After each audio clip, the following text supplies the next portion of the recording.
With Corepunk's next alpha right around the corner, I thought I should just make a quick video about the changes they're implementing in this one.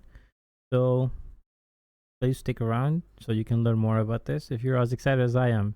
So guys, it's Bags. I'm an mmorpg veteran. I've played MMOs since like 2003. I've put tens of thousands of hours into lots of MMOs, and one of the games that are coming out, well, hopefully, is Corepunk. It's an indie made MMORPG that's still in development. It's still in early alpha, and their last test we did last month. You can find VODs of that on my channel, by the way. Didn't go so well. It had technical issues with disconnects and crashing and stuff like that.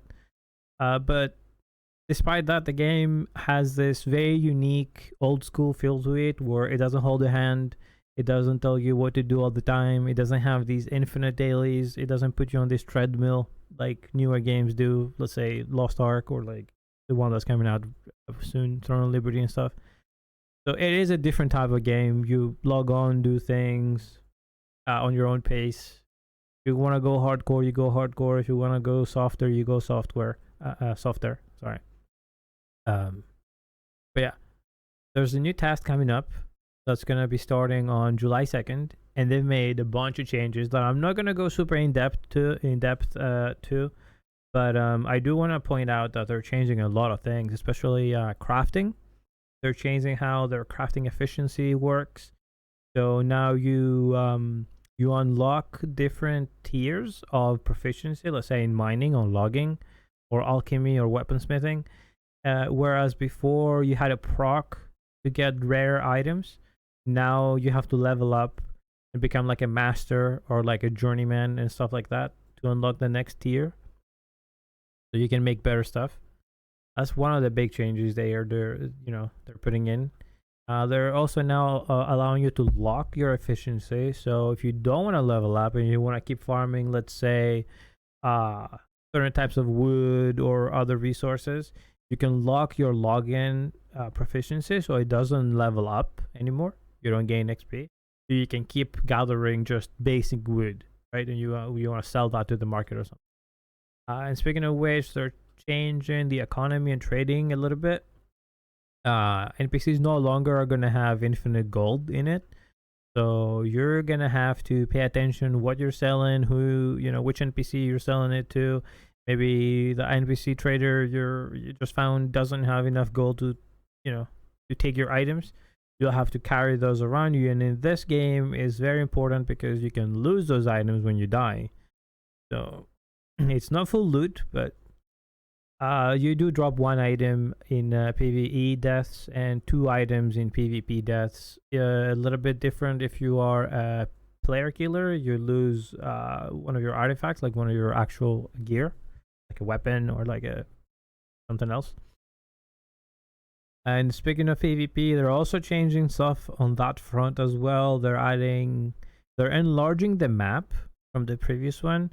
So far, the eastern part of the starter area has been locked for the most part.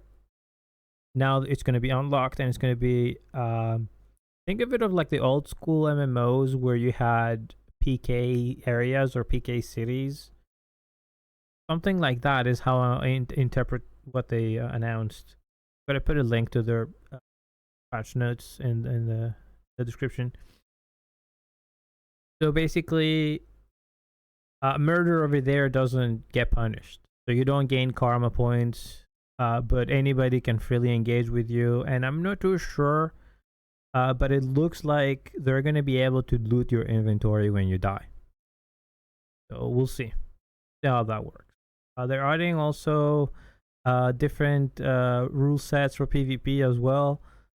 So what that means is going to be more PvE oriented areas where people can go and play there if they don't want to die or whatever, lose all the items all the time.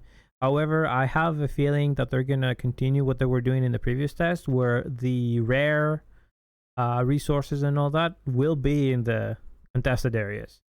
So you will have to go there. There will be quests, I'm pretty sure, there. So you will have to venture in there.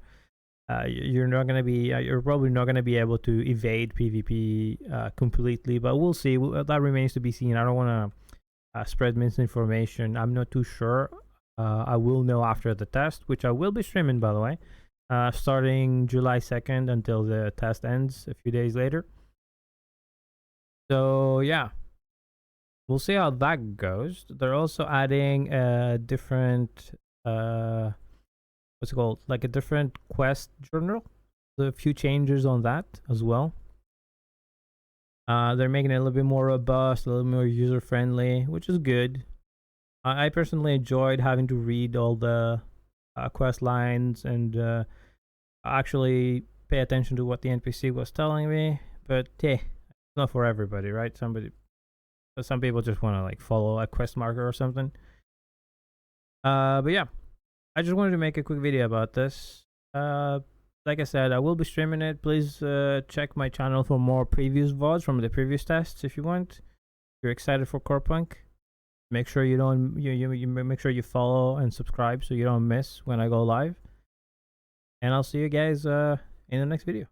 Bye bye.